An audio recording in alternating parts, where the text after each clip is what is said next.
Welcome and hello. This is a video exercise in HEC HMS. And in this exercise, we're going to be dealing with recession baseflow. In this exercise, we'll use the recession baseflow method with our HMS model, modify parameter values, run simulations, and view results. What I have on the screen here is the page that has the instructions for this exercise. So go ahead and click the link in the description. I've left that link to this web page here, and then just go ahead and scroll down. The first step is we need to actually download the files. There's an initial baseflow.zip file here. So if you click on that and then click download, give it a moment to download. Once that's downloaded, you'll see the file downloaded, and I have it on my desktop over here to the left. So I'm going to go ahead and click on that and just see what I got. Okay, and also back here, I'm going to close that and then scroll down, get it ready for the first step. All right, what I have downloaded is a directory called Initial Baseflow, Puxatawny, and then, okay, so let me go up a level. Puxatawny is the name of the project. I'm going to go ahead and just drag that project into the location I want it on my computer. Then I can close that. And once it's copied over, I can delete the zip file. All right, so let's go ahead and open up HMS and then open a project and then navigate to that Puxatawny project. Project Puxatawny and then puxatawny.hms. Click select. All right, what I'm going to do is open up the basin here, and I'm going to click on Mahoney Creek Recession, and then just expand the view in the basin model map, so that looks good. Also, I'm going to just check one thing, the control specification right here. I want to expand that. It's called September 2018, so let's just confirm. Sure enough, that the start and end date is from September 7th through September 23rd of 2018. All right, next what the instructions tell us to do here is to select the simulation run for recession and just run it as is. Right now, if I click on the subbasin, you can see that we have no base flow method right here. So this is a sort of our trial run without any base flow. So we'll go ahead and click the compute button. It went ahead and ran and it closed. So let's go ahead and look at the plots. I'm going to go ahead and first click on this graph right here. And what we see here in the top plot is the hydrograph, but a little more interested in the bottom plot. This is the hydrograph, which shows in the blue line here is the computed outflow from the subbasin. And then in the black line here, this is the observed flow because there's a observed flow time series that's also been added to the outlet location. As you can tell, the peak flow matches up pretty well, the peak discharge, but there could definitely be some improvements on this recession curve. Another way to view the results is from the summary table. So with the subbasin still selected, I can click on summary table here. Another way to open up this table is just to right click on the element and then view results summary table. In this table, we see peak discharge that's computed as 7650. And then the target peak discharge is 7810. So that's pretty close. But what's not so close is the total volume, discharge volume here of 2.79 inches. And what we want it to be based on the observed flow here is 4.40 inches. Now, as you notice, there's no base flow contribution here to the total discharge. So this total discharge volume is the sum of the direct runoff volume and the base flow volume. So what we're going to do now in the next step is just to add that recession base flow. So we'll have a positive number here for base flow volume, and that will increase our discharge volume. Before we leave this screen, I just want to point out a couple more parameters here. There's the percent bias right here, negative 36.6%, and then Nash-Sutcliffe efficiency value, which is 0.762. They quantify how close the resulting hydrograph from the model matches the observed flow, where we want Nash-Sutcliffe to be as close to 1 as possible, and then percent bias as close to 0% as possible. What I'm going to do next is click on the subbasin. If you're following along on the tutorial, we're on the step 4 here, where we're going to open up the component editor of the Mahoney Creek subbasin and then change the base flow method from none to recession. And then we're going to update the recession values down here for step 5. So that's what I'm going to do next. Right here, I have subbasin selected. And then down in the component editor, the base flow, I'm going to go ahead and select recession. What I now see is a base flow tab here in the recession editor. So click base flow. And now for our values, we're going to say the initial type is discharge per area.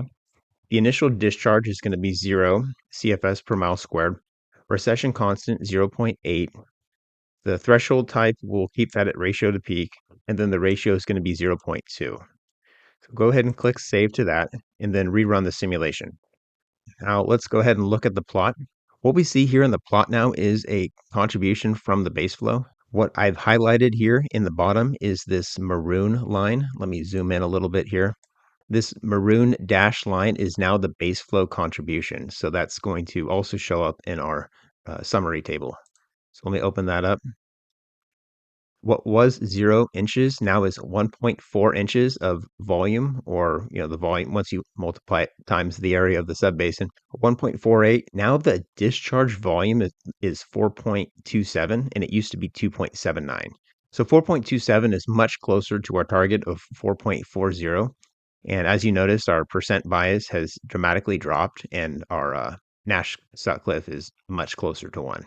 Now we're on to calibrating the model. Now we're going to modify some of the parameters for that recession base flow method to hopefully get a better fit between our model results matching up with that observed hydrograph. So let's go back to HMS, close that table. I'm going to go ahead and look at the plot one more time. One of the first steps with regard to calibrating the base flow parameters is to look at the initial value. We set it to 0. But let me zoom in here on the first couple days, or just the first couple hours. The blue line here that I have selected is 0 flow for the first couple days of the simulation. And clearly it's not. Clearly there's about 100 or 200 CFS of flow. So let me just go ahead and highlight that. And if I focus in right here at the very beginning, we see it's right at 160. So what we're going to do is set an initial base flow for our model that's equal to 160. So we can do that in the components editor. I'll click the base flow tab. Right now it's 0. And keep in mind, we want this to be 160 CFS, but the units are in CFS per mile squared. So we need to consider the area of the subbasin before we go ahead and type a value in here.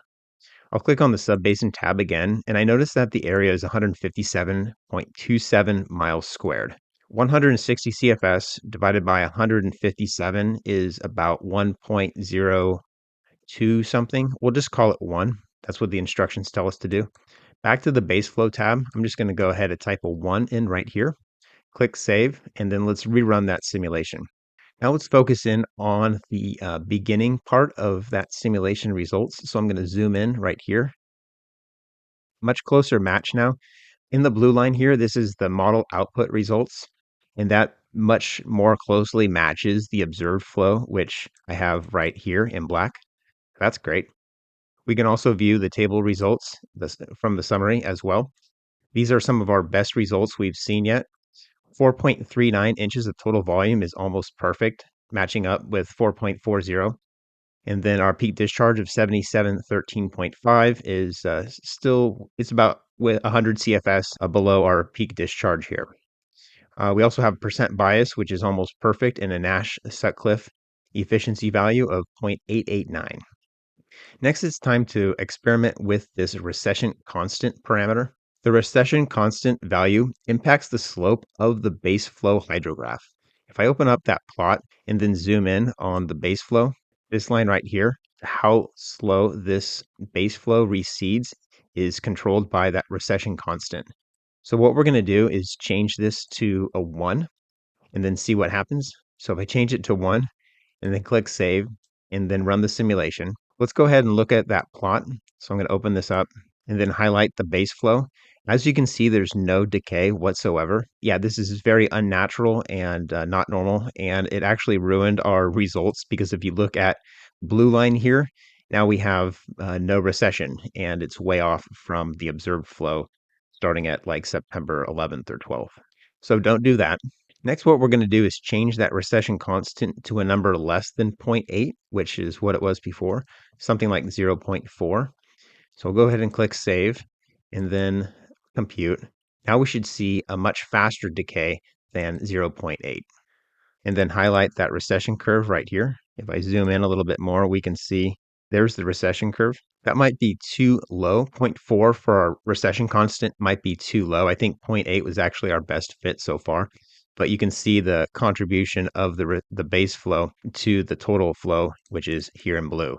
And now that blue line is quite a bit lower than the observed flow, which is what we're trying to match. I'm going to go ahead and close that though. I'm going to leave the recession constant at 0.4. That's what the tutorial tells us to do. And then in step 4 here of this the second task of calibrating parameters, the instructions tell us that the peak to ratio parameter is what we're going to mess around with. So leave this at 0.4. The peak ratio is currently 0.2. This parameter determines when the baseflow recession curve is added to the total runoff hydrograph. The example it gives is if the peak flow is 100 CFS and then this ratio is set to 0.2, then the base flow contribution will begin when the total flow is 20 CFS, i.e., 20% of 100. I'm going to open up the plot once again. The tutorial says it thinks that the base flow should start when the observed flow is about 3000 CFS, something about an inflection point. So right here, this line here is 3000 CFS. If you take 3000 CFS and divide it by the peak flow of around 7800 CFS, then we're going to get a ratio of about 0.38. So we're instructed to change that ratio to peak value to 0.38 and then run the simulation. And what's going to happen is this base flow contribution starts at the very end of September 11th, but by changing that ratio, it's actually going to start a little bit earlier in that day, maybe like early afternoon. Okay, so let's go ahead and change that value, leaving everything else the same, and then run the simulation and check out the results. So I'll click save there, and then we'll run it. Then I'm going to open up the plot again. Now I'm going to resize the plot. We see that the base flow contribution here starts a little bit earlier, early afternoon on September 11th. So we may want to even back that up a little bit further or go back and increase that recession constant so that the blue line, the model output flow from the subbasin, matches the observed flow. That is all the instructions tell us to do. Step 5 at the very end tells us to continue adjusting the recession constant and the ratio to peak parameters and record the Nash-Sutcliffe efficiency score. So for this last one, we can take a look at the data. We have a peak discharge of 7654. That's a little bit lower than we want it to be. And then the discharge is 3.47, which is almost an inch off below what our target volume is. And then you can see the percent bias value here and the Nash-Sutcliffe value here. So I think our third trial was actually the most accurate. Just to summarize what we've done in this exercise, I'm going to bring up a table of results here. What you see from this first trial is our initial run where there was no base flow. So what I'm keeping track of is the computed heat flow, the computed runoff, and then its comparison versus the observed flow, as well as the Nash-Sutcliffe and percent bias values in columns 12 and 13. Also, I'm keeping track of the input data, the parameters for our recession baseflow method. So for this first trial, there was no baseflow method. Let me just advance to the next trial here. Here's trial 2, and this is when we added the baseflow data. Trial 3 right here is when we increase that initial baseflow right here to 1 CFS per mile squared. In trial 4, we increase that recession constant to 1. And then trial 5, we decrease the recession constant to 0.4. And then in the last trial, we increase that ratio to 0.38. Altogether, it was this third record right here, this third trial, which gave us the best Nash-Sutcliffe value and also the best percent bias. Well, that was it for this exercise. What we did was added and played around with the recession base flow method and its parameters here when looking at the results from a subbasin and compared that with observed flow in HEC HMS.